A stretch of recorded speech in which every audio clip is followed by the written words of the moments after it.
Welcome into another Clippers Talk Live on a Clippers Media Day. We got two specials for you here at Clippers Talk on the Clippers Talk YouTube side. And if you're picking up a podcast somewhere on Spotify or iTunes or iHeart, I'm Adam Osland.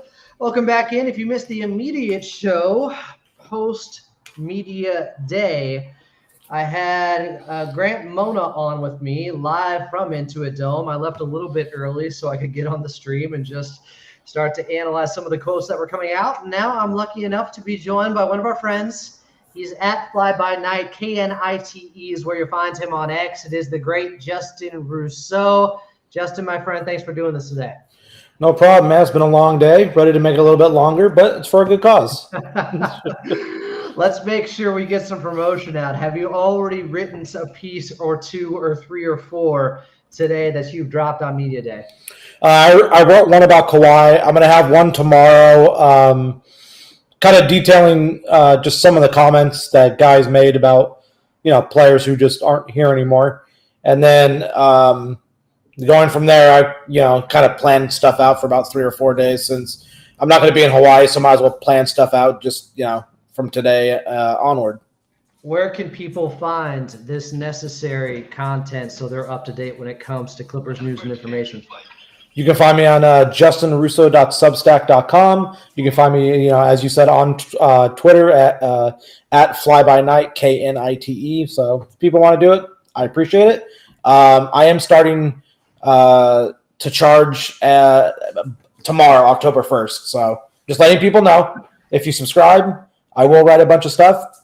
It's behind a paywall. I apologize. It's the nature of the business now. Charge me double. It's such good content. I will pay double. It is that good. I've been along for the ride for some time now, so I appreciate your work. Appreciate you doing all this today and coming now here on Clippers Talk to talk a little bit more about Media Day. And I guess we could start with what Norman Powell said initially as he was the first guy up at the podium. Did you take what he said as a diss towards Paul George, saying addition by subtraction? Or was that taken out of context where he was mostly just talking about how he has wanted more minutes and a bigger opportunity for some time? I took it both in and out of context, as weird as that sounds. Like, I don't think it was meant to be a shot against Paul specifically. Paul was this problem. I think it was more of we lost this guy who had a really, high share of the workload. So naturally, other guys are going to get more opportunities. So I think that's kind of what he meant by the addition by subtraction. But also, I get if people read that as a shot because it kind of comes across as one when you just look at the quote by itself. Yeah, it's definitely interesting and was an interesting way to start off the presser. It was the last question he was asked. He answered it right at the end. What else did you make of Norman Powell just being in this position finally where he probably has the best shot to be the starting two guard, which has been a goal and motivation of his for some time? Yeah, I mean, he talked about how he's going into camp trying to compete for the starting two guard spot, which should be his thought process going into it. Norm's an interesting guy because he is a veteran. He is a big-time scoring option, especially off the bench. He had a very efficient year last year. I think there is a level that Norm can achieve. And I think with PG leaving, he views himself as that guy who could fill into that role. I think it makes sense scoring-wise with how efficient he's been over the years that Norman Powell would try to take it upon himself. The coaching staff would look at him as a really good option to supplement some of the scoring loss with now Paul George being in Philadelphia. Do you think there's an even better chance of him getting into the starting lineup if Kawhi Leonard, who we'll talk about in just a little bit, is not available for opening night, that really could open up the door for Norman Powell because they just need more scoring. They need more shots up? Yeah, that makes complete sense. If Kawhi's not there, I think Norm is the kind of easiest plug-and-play type option for them. Norman Powell has been a plug-and-play guy. He has made it known he's wanted to be an all-star for a while. He has made it known he's wanted to be a starting two-guard and believes that he can be a starting two-guard So the downside to that is defense and them lacking it at the point of attack if he's playing next to James Harden to start off ball games. But Norm kind of alluded to the fact that he wanted to change the narrative about him. He wanted to get in the best shape of his life. He believes he's there, that he can play 40 minutes on both ends of the court now. Are you buying into him being a better defender and also playmaker and a guy who can run pick and roll? Because those were points that he made today at the presser. He could. I could envision that, quite possibly happening. I'm interested in Norm as a downhill guy, especially as a playmaker and rim finisher, where they're not going to have to incorporate another guy amongst that group. Because, we talked about it last year, the Powell Rangers lineup with him and James and PG and Kawhi and Zoo. That's a lot of mouths to feed. And with one less mouth to feed in that scenario, Norm has a chance to do more things with the ball, especially going downhill to the rim. It was kind of interesting because I asked Norm about shooting more how Ty said that he wants them to shoot more threes and get out in transition and run a little bit more. And I said, how does that suit you and how does that suit the team? And he kind of joked back. He goes, how do you think that suits me? I said, I think it suits you very well just because of the fact that, he does get out in transition. He's been such a good three-point shooter. So there are things that the Clippers are trying to do to, I think, kind of alleviate the burden of PG leaving, especially on the offensive end, by trying to get some of these guys to maybe not take like another step forward, but show a little bit more than they were able to last year just because of the constraints of the people around them.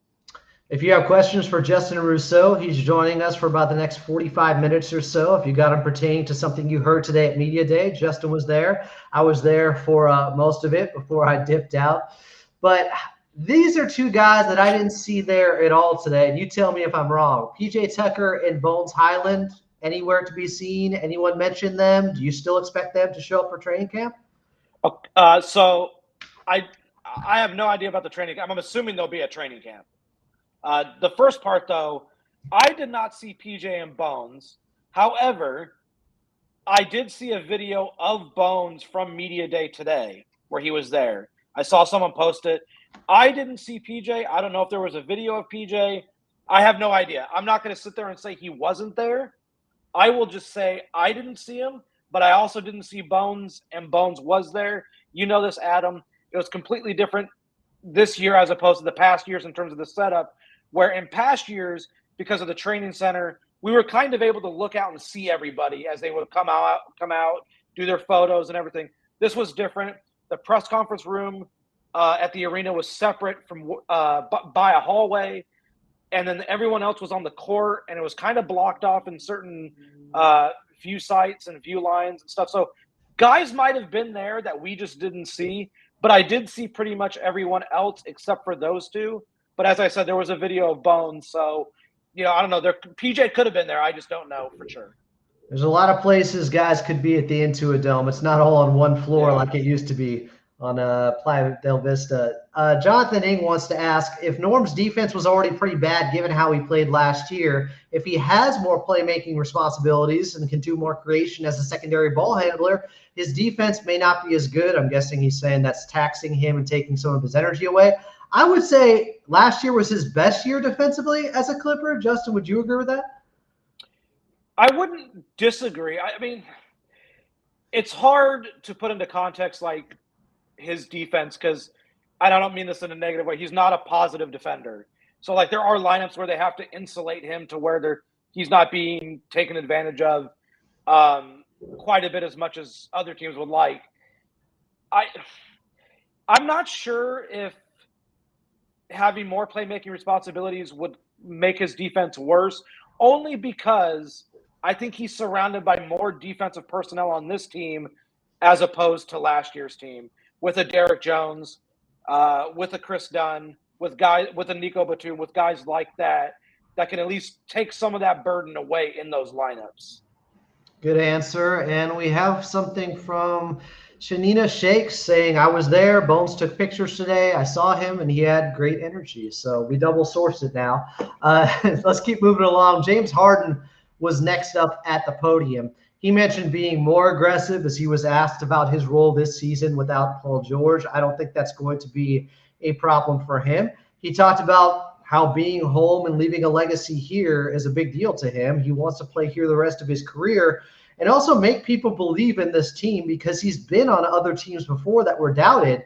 And he got them believing because he is a system and he can raise the floor. And during a regular season, there is no doubt about that. But he was asked about style of play and how much, he has to have the ball in his hands versus other guys for them to really achieve the best version of this Clippers offense. He did say it's going to involve me a lot. It was funny because he can create shots for himself and get others involved. And he mentioned how Luka Doncic plays the same way and just got his team to the NBA Finals. Are you under the belief that the heliocentric style of play with James Harden can be a winning formula at the ultimate level in the NBA still? Probably not to the degree that the Clippers would hope, because of his, he is 35 now, 36. He's 35. That's a lot. And the workloads he had in Houston, in basketball years, he might be closer to 38, 39, just because of how much was on his plate on an every night basis and the amount of minutes that he had and the amount of games he was playing. But what I will say is he's not wrong. For as much as we, kind of poo-poo on the heliocentric style offenses, for better or worse, they are very successful, if not just in the regular season, but also in the postseason.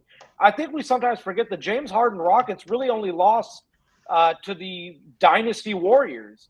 And the best team maybe of all time. Yeah.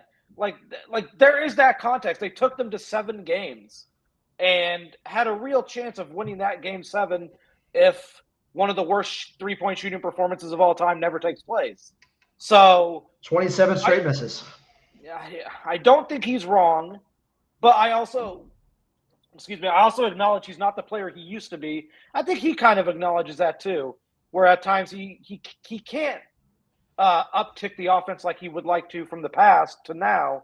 So I think there is going to have to be a little bit of a marriage between the player that he was, the player that he is now, and the players that the Clippers need on a night-to-night basis, especially when Kawhi's not there to help share the workload. I like what you said about coming out of the season, getting out of the starting gates fast, strong. He said, quote, "Don't got time for patience. Got to get to it now. Got to get off to a good start, make our name and presence felt from the beginning." And also mentioned how we have to hang our hats on our defense, and then mentioned Jeff Van Gundy and how much he's meant to him already, putting notes in his locker of goals and what he's looking for from James Harden. And he just really liked the way he's already challenging guys and how detail-oriented he is. I thought that was really interesting. Yeah, I asked him specifically about Jeff because I have been working on a larger form piece, and so I've been asking some guys, about him. The Harden answer about JVG really surprised me. I would never have guessed that was something that was already taking place, and I found it very interesting how even something as simple as that can kind of get James to buy back in on the defensive end even more, to where Jeff is able to kind of get through to him with these little notes. And James said that that's something that hadn't happened for him in a long time in his career. He mentioned it happened before for him, which I'm kind of curious what other coach had done this for him. And it wasn't D'Antoni. Probably not. Yeah, probably not D'Antoni. So I'm curious what other coach had done it for him. And I'm kind of curious, if from talking to players and talking to personnel, a lot of people are very excited internally about the Van Gundy hire. They've to a person talked about the energy. They've talked about the different schemes that they're talking about and trying to implement and a different way of doing defense with Jeff's ideas. So I'm very interested to see how they go about doing all of this. But I can say that James is not the only one excited about the JVG hire. And with the way that Jeff has been able to get through to some guys, which is, I guess, on the whole, is really fascinating to me that Van Gundy's already assessed and found different ways to get through to different people and know that, okay, this guy needs but this guy over here, this is how I need to approach talking through defense with him. It's a very fascinating concept and kind of shows, even though he's been out of the NBA coaching sphere, so to speak, for about 20 years, Jeff Van Gundy still has it, at least, before the season gets underway. He's like customizing his messaging right now to each unique individual player out there. As we move into talking about Kawhi Leonard and get the injury update straight from the horse's mouth with him speaking about it today, did you think there was anything to the way James Harden was talking about it when he said, quote, Kawhi just needs to take his time. We need Kawhi later in the year and healthy. Whenever he's ready and available, he can just take his time and join in. Did you read anything into maybe him giving away where Kawhi could be at? I guess I could see that. I could also just see it as like the kind of speak that someone does where it's like, hey, whenever so-and-so is ready, we're going to be here. So, it could just be something as simple as that. It couldn't be – I mean, he could have given it away, but also could just be the simple, hey, when there's – I took it more as like there's no pressure on him. We don't want him to put pressure to get back right away if he doesn't feel that he's ready right away. Did you take it as, I got this? This is kind of my team now? Yeah. So what I will say is I think there's been a slow changing of the guard, so to speak, and this is still Kawhi's team and organization. Actually, this is still Kawhi's organization. I think it's James's team where he's going to be the guy who basically on a night in, night out basis, he's the driving force and they're going to take his cue on things. Yeah, I disagree with Chuck and Will on Clips and Dip regarding who's going to average more points per game. I still think it's going to be Kawhi. When they're both playing, he's going to get up more shots. But James Harden is likely to be the much more available player out there. So you can say when you're the catalyst for the offense, when you're setting the table out there, you have a bigger impact of what's going on and you're going to be playing more minutes. And that is a huge deal for this team that has lacked availability for years. But James Harden, for the most part, knock on wood, has been a healthy player in this league, but is at the age of 35 now. So let's move on to Kawhi, who talked about how everything has been going great, the past month. But, quote, they are being very cautious, for reasons in the past. I haven't been able to finish some playoff runs, making sure to stay healthy for those important moments, unquote. Do you think this is more about them just exercising an extreme amount of caution right now because the knee's in a good place and they just don't want to do anything to disrupt that, and therefore even drills and training camp are out? Yes, I also view it as an organizational mantra internally for them. I'm not saying this is how they view it, but like this is how I look at it from their perspective. I think they've realized they can't win a title in October, but they sure can lose one if he's not ready to go and they rush him to get on the court early and then something more catastrophic transpires and then he's just lost for the year. And I think they've had no qualms about what kind of roster this is. They know it's a roster in flux and in transition and that there are holes that they're trying to patch. But I think they believe that this is a team that can have a winning record. Ty and Lawrence Frank talked about it last week. They take great pride, you and I talked about this. They take great pride in 13 straight winning seasons. And I don't think they want to jeopardize that by rushing Kawhi out there and he's not ready. I think they want to make sure that he's good to go before they even think about risking him with anything serious. I think it's wise to err on the side of caution and extreme caution when it comes to Kawhi Leonard, who was asked a question by Young Masuk of ESPN regarding on if this is something you're going to have to manage for the rest of your career.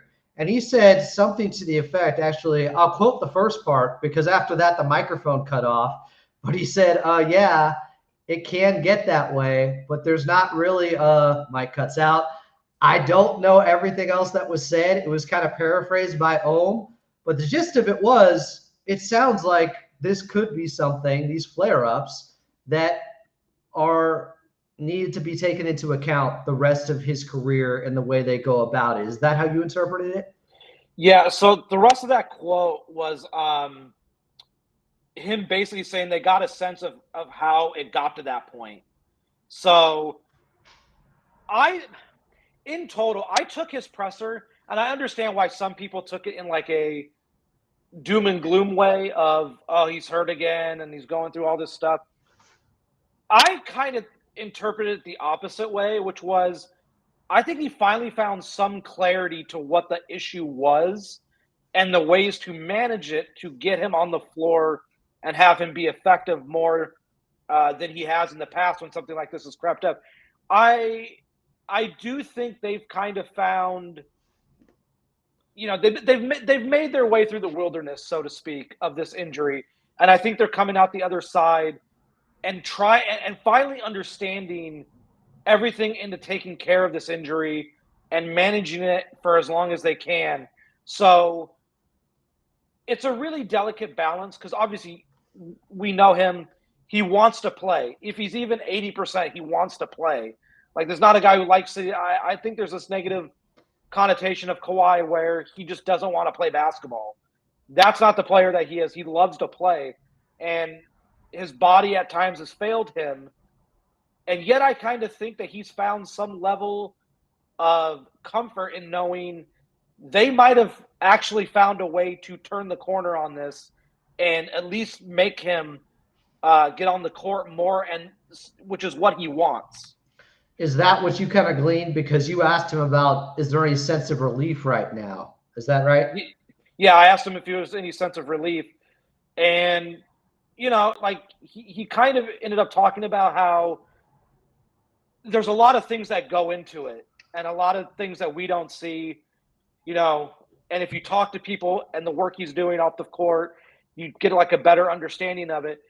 I generally think that we lack the critical understanding of everything he goes through to even get to the point of potentially playing. And then there's everything he does to actually play. So there is a seriousness that they've taken and undergone with this injury. And I do think there is an actual relief, not just with the organization, but with him, in that they have potentially found something and how to manage this going forward. It'll be interesting, and that was hopeful. That answer he gave you, I thought, was good to hear. I also, going back to the last 2 years at Media Day, thought he looked noticeably leaner for this time of the year. I thought he looked 5 to 10 pounds leaner. Did you see it that way? Yeah, he didn't look as, I would say, bulky. He didn't look as bulky as he has in the past. I remember, was it 2 years ago when he first came back? That was actually kind of scary to see. When Coach Lou said he looks big as hell. Yeah, he looked massive, and it actually turned out to be a bad thing. I think athletes have thought of like putting on muscle as like the best way to get ready for the year, but in a weird way, it's kind of like Jamal Crawford and Kevin Durant have shown, like there's a different type of in shape. Like you can get in shape but not be like super muscularly defined. And I understand with Kawhi, it's a little bit different for him because he is a very muscular guy. But I think there is a point of no return and point of diminishing returns with too much muscle. And 2 years ago, I think he reached that. He then toned back to start of last year's camp. And I think he's even toned back a little bit more for this camp. He did look slimmer, which I did notice. I thought it was very interesting.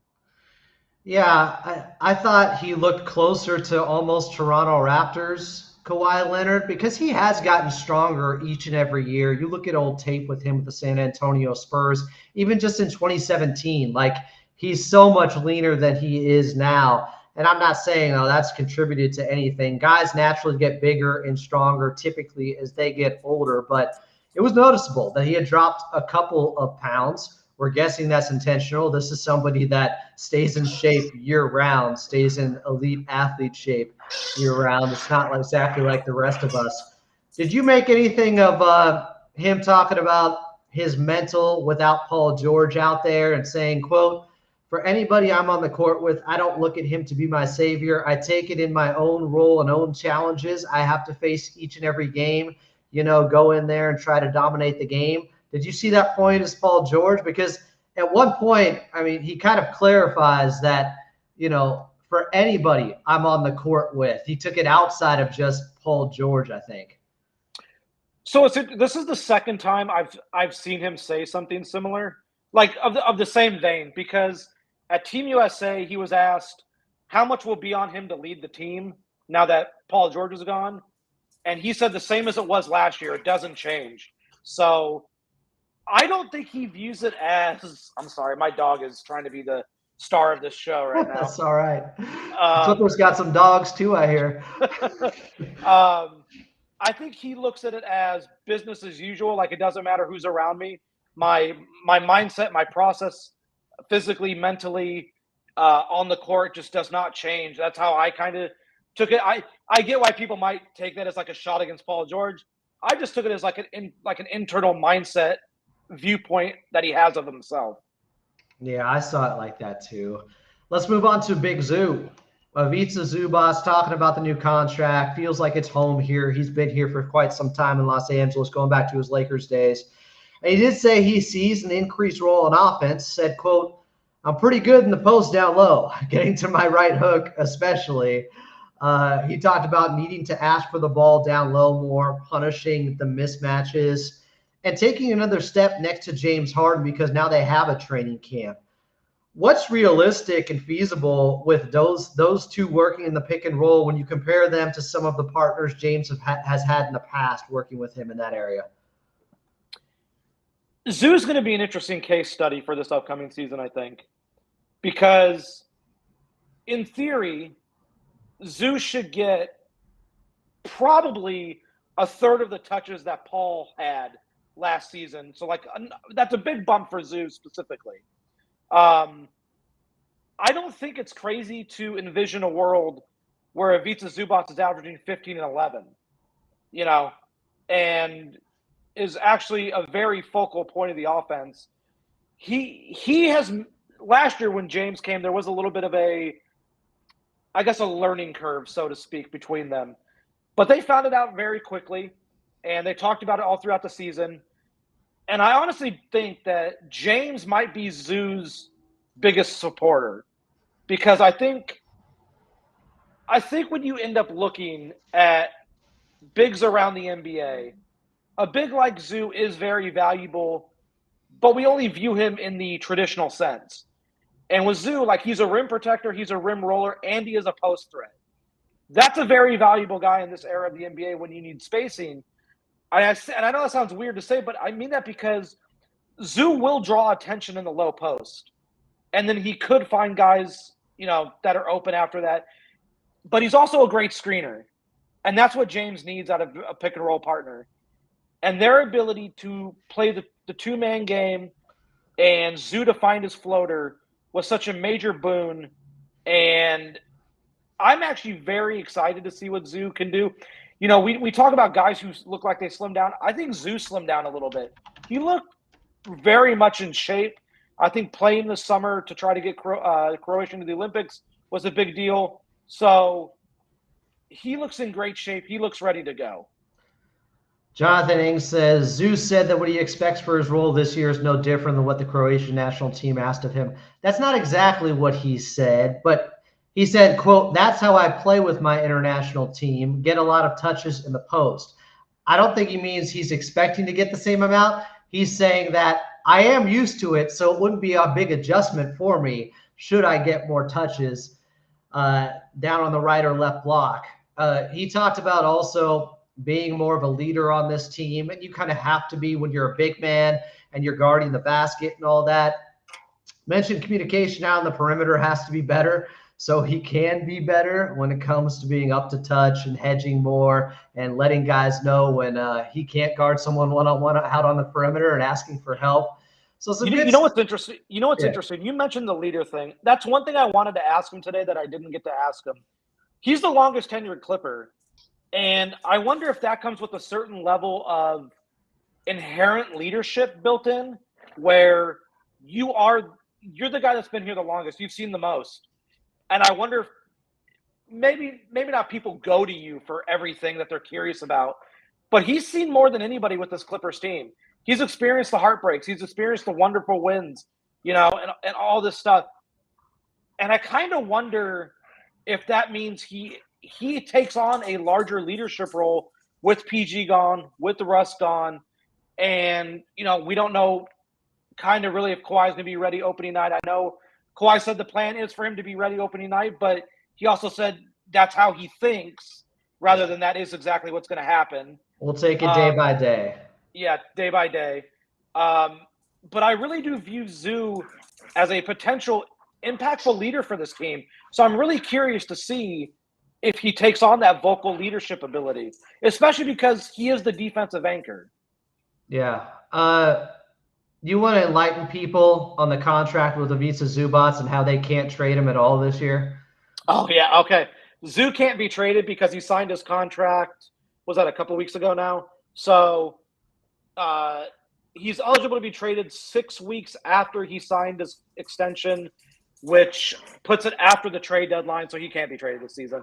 Ivica Zubac is the one guy this season with the Clippers who effectively literally cannot be traded.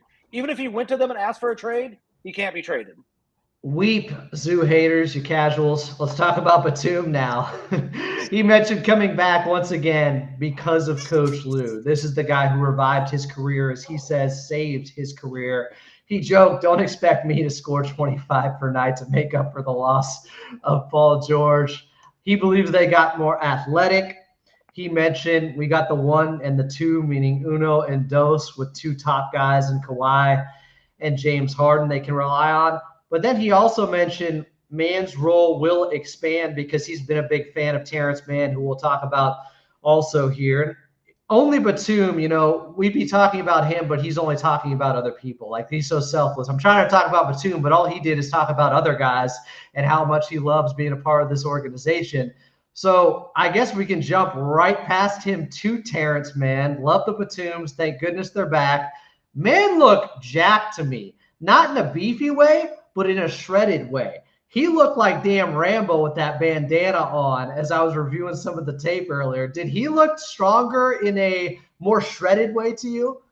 So I only saw Terrence from up close one time, and I wasn't in the room when he did his presser because we were interviewing somebody else. But I will say that he did look bigger. I know there's been pictures, but video of him doing all-season workouts for like the shooting drills. His form looks slightly different too, in a much more fluid way. He doesn't appear to have the same dip that he used to have on his threes when he would catch it and go up. So I'm actually curious if that's been like a focal point for them. And I'm curious to see what the added muscle does for him in terms of like efficiency as a shooter, because that can come into play as we've seen.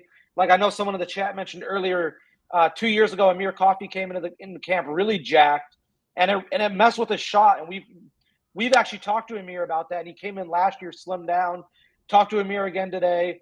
He's once again lost a couple more pounds coming into this camp. But the forgotten man, Amir Coffey.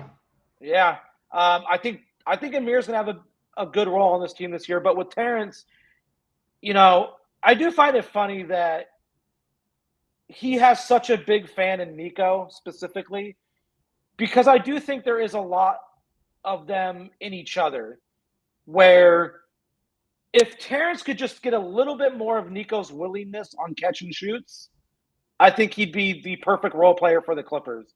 Not to say he's not a good role player for the Clippers, but like the absolute best fit for everything they need. But Terrence has a big year ahead of him. He still can be traded with his contract, obviously, because of the CBA. I think the thing was 120% raise if it falls underneath that, or it was like within 120% of the average NBA salary if that was his extension, then he'd still be able to be traded, which it fell into that category. Not that I want him gone, but I do want to ask you, how tradable do you think that contract is? How team-friendly is that? How do you think the league views that contract? I mean, I think it's a positive contract in the context that, he's going to be 28 in about 2 weeks. So that contract runs him through his age 31 season. It feels like a good deal to me. You're talking 15 and a half a year or thereabouts for a guy who's going to be in his prime, in a salary cap that is ever increasing, which by the final year of that contract, if you go off just cap projections, he's 8.3% of the salary cap, which is nothing. And I think that is the thing to keep in mind going forward is the one thing Tomer and I have talked about this quite a bit, which is I know it's really hard for people, and I still have to learn how to do this. So believe me, you guys are not alone if anyone does this, but we also have to stop looking at the actual numbers of contracts and start looking at the percentages of the contracts. So with Terrence, not this season, but the first year of his contract extension is 2025, 2026. That's only 10% of the salary cap. If Terrence Mann's making 10% of the salary cap, that's perfectly acceptable. And I don't think anyone should ever have a problem with a positive role player only making 10% of the cap. No, I think when you frame it that way, when you look at the percentage of the cap a contract is taking up, that's the appropriate way to go about whether or not it's a good or bad contract. But continue with what you were saying about Terrence Mann and the shooting or other ways he could develop, I guess. Yeah, he's got to be a much more willing shooter. I believe last year he averaged 3.9 3-point attempts per 40 minutes, which is not a lot. I understand like the volume is an issue. Over his last 50 games, he shot 44% on threes, but he averaged 2.5 3-point attempts per game. He needs to up that to at least 4 attempts per game, most likely 5, in fact, if he's going to get the minutes workload that we kind of think he will. He's got to be a very willing shooter. I was talking with someone today at the arena about him on the developmental side of things, and basically they're trying to work with everybody, not just Terrence, but with everybody about the mental aspect of shooting, that it's okay to just shoot it.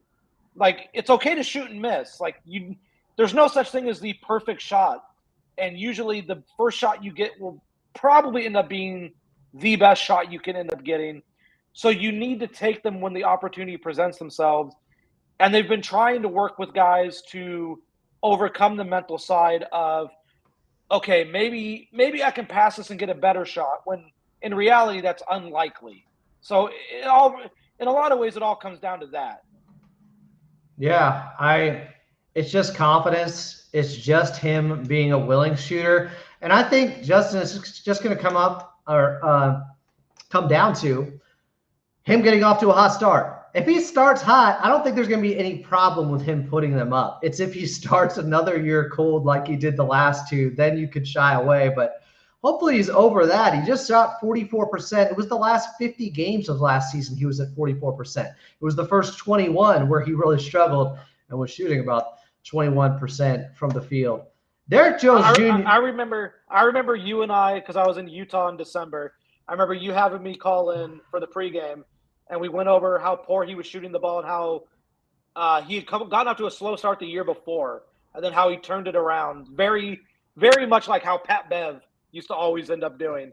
When the calendar flipped, he would always somehow turn it on. Never made sense, by the way, but it always happened. I think Paul George needs a little bit of a nod for his leadership in this one area. He said to man, 2024, we're shooting the shit out of the ball. and it worked. And he did. But, like, I remember that game in Utah, he knocked down a couple threes, and it felt like that might have been the start of the turnaround. But then he had a couple more little slumpy weeks after that. But then he turned it around, and I don't think we can underestimate how much the ankle injury at the start of last season really might have affected him in that department, with lift and with efficiency and consistency and everything in between. Yeah, maybe we're grouping it together with the year before because he started slow, but the reasons were completely different between both years. The first one could have been confidence. The second one could have been just physically he wasn't there yet. Let me know, because we're talking about Derrick Jones Jr. now. if this is out of pocket or not, as I just put this up on Twitter. Hopefully nobody under that rim to jump with me because we know what I'm going to do to him. To Jones, down court, it goes for Jones, goes for Jones, goes for Jones, Jones. We know what I'm going to do to him. Am I wrong? Am I wrong for that? That's the first thing I thought of when he said that. All I could picture was him dunking on Paul George, Game 5. I got no comment on that. I'm very interested to see Derrick this year, though, because I think he's the biggest question mark. And I don't mean that in a negative way. I just mean, like, if his shooting is real, that is a great equalizer for not just him, but the team in general. I think the way he talked about being aggressive today, where he mentioned they haven't seen this version of me. Aggressive offensive mindset that I have. If I got a shot, I'm taking the shot. If I got a drive, I'm taking the drive. Do you think at 27, we talk about this all the time with Terrence Mann, but a guy can really come into his own and make a big leap still later into his career as he's still entering his prime? I think so, because, and I've learned this in sports over the, however many years I've been digesting them and trying to analyze them. I don't think progress is linear. I think we think that just because a guy's 22, he'll be better at 23. And then when he's 24, he'll be better than he was at 23. It's not always like that. Sometimes there is a year that you get lost in that you then kind of end up getting back to the level of the year before a year later. So with Derrick, I think it's possible he can find a new peak, so to speak. And I'm very interested to see with him if the progress is linear, especially with his shot, because obviously there's been like a steady incline for his shot the last like 2 years, I believe now, especially just with Dallas. And we know the type of shots that Luka got guys in Dallas. So that's might be the saving grace is the type of shots he got in Dallas. He's very much most likely going to get similar shots here with James. And I think that is a big boost to whether or not he has any type of severe drop-off from where he was last year. And he said, quote, the things he was working on, catch and shoot, mid-range, floaters. He knows he can dunk, but he wants to handle the rock better and just be I'm going to be honest with you. If I see Derrick Jones Jr. floaters, I'm going to be pleasantly surprised, or maybe not so pleasantly surprised. Derrick Jones Jr. floaters might be the one thing I never thought I'd ever see in life. Because at that point, just rise up, young fella. He'll be jumping so high, the floater might hit the 360, the Halo 360 board. That thing is massive, by the way. Good Lord. Yes, it is. I hope people have chiropractic appointments after being at that arena, because it's going to be like this for like 50% of it. Yeah. You mentioned talking to another player while Terrence Mann was up there. Was that Kevin Porter Jr.? It was, yes. Can you give me some insight? There was a scrum done with local beat writers with Kevin Porter Jr. It was the first time we've had the chance to talk to him since he signed with the Clippers. It was enlightening to some degree. He owned what happened, and I thought it was very interesting because What type of words did he use? So I thought it was interesting, and I'm going to end up writing about this. He talks about the work he's done with therapy and stuff like that, and how he's worked through his upbringing, and he specifically used the phrase "and what my triggers are." So I will say that sounds like someone who's actually doing the therapy, which is a very positive development. He was also asked what he thinks the NBA is going to do as far as fines or suspensions. He said it's basically just in their hands, and he's just preparing for the season, whether or not whatever their decision is. It was a pretty all-encompassing scrum session with him. I have it as lasting nearly 10 minutes, which, that's not a small amount of time that he did this. He answered everything that we asked of him. I asked him if basically what led him to the Clippers. Like why were the Clippers the team that he's on? And he said he had a relationship with Steve Ballmer and that he had played with Steve Ballmer's son back, I believe he said, in high school.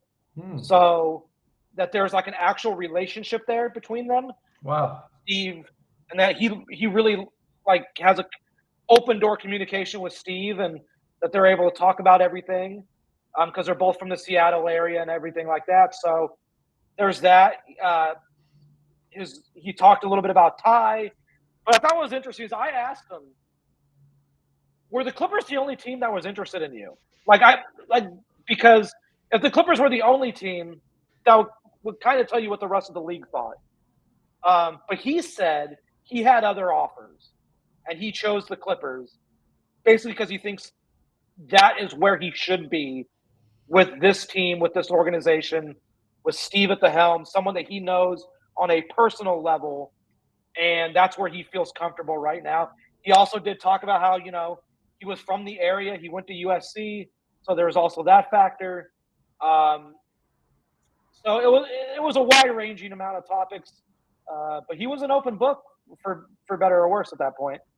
And you felt like he exhibited the appropriate amount of contrition with the way he talked about the off-the-court issues? I'm not going to say no. Like I think he understood the severity of what happened, and it does sound like, based on his comments, that he is doing the work to, kind of at least better himself after what happened.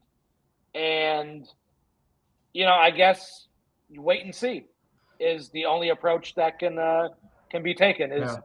You can only take someone at their word and their actions. And so we'll just have to see. Because I was asked earlier here in the chat, I think, do you have any idea on if the NBA has a set level that they can suspend someone for, or could it be any amount of games? I'm not sure of the set level. The only thing I would ever look at for this is the Miles Bridges situation, where they both missed an entire year. And then I think they had what did Miles miss to start last year? Was it 10 games? 10 games? It was like a 30-game suspension, but they basically said 20 was already served for the missed season, I guess. Retroactively. So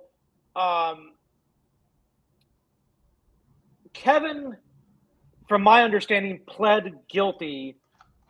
I believe Miles pled no contest, if I'm not mistaken. I could be mistaken. So I don't know if that makes a difference to the NBA or anything. But if I had to guess, and I don't like to guess on this, but if I had to guess, I'd say 10 to 15, upwards of that maybe, depending on how they decide. I mean, it's in their hands. Whatever they decide, the Clippers just have to go with, obviously. Last one for you here, Justin, but you were at the press conference last week with Lawrence Frank and Coach Lue, and I was a little taken aback just how effusive he was with his praise for Kevin Porter Jr. on the court. Not that he isn't a talented player, but he made a certain statement that led me to believe, wow, he's really in the running for playing time this season. Is this Ty? Is this what Ty said? What Ty said, yeah, for us to be successful, he's going to have to make a big impact or be a big part of that. Did that surprise you at all? And what do you think his role could be? It's interesting because on one hand, I was surprised. Like, this is a minimum signing that you're talking about. And it's no little thing. Like, you're talking about a minimum signing in this way. That's a big deal. But also kind of not, because we did see what he was in Houston. A near 20-point per game scorer, I believe around 6 assists. Like, there is definitive talent there. And I don't think it's too crazy to see KPJ 20, 25 minutes a night. I don't think that's too crazy. Now whether it comes to fruition is a whole nother story. So on one hand, it was crazy, and on the other hand, it also made sense to me. I think they buy into the talent.